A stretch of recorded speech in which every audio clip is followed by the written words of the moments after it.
ভাই আমাকে বললেন, ভাই আপনি একটু ডক্টর জাকির নায়কের কণ্ঠে কথা বলবেন। যদিও আমি সেই বিষয়ে তেমন অভিজ্ঞ নয়, তবে ভাইয়ের রিকোয়েস্টটা আমি রেখেছি। এই সৃষ্টির উদ্দেশ্যটা কি?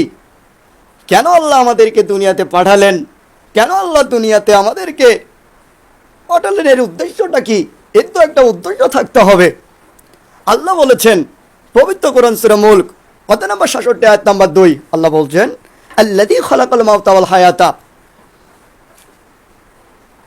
যিনি জীবন ও মৃত্যু দান করেছেন, যে কে তোমাদের মধ্যে কর্ম উত্তম। আল্লাহ জীবন এবং মৃত্যু এই দুইটাকে সৃষ্টি করেছেন, বানিয়েছেন, যে কে কর্মে উত্তম। আল্লাহ বলেছেন পবিত্র কোরআন সূরা আল ইমরান অধ্যায় নম্বর 3 আয়াত নম্বর 185, কুল্লু নাফসিন যায়িকাতুল মাউত, প্রত্যেকটি প্রাণীকে মৃত্যুর স্বাদ গ্রহণ করতে হবে। আর এর চূড়ান্ত বিচার হবে রোজ কিয়ামতের মাঠে।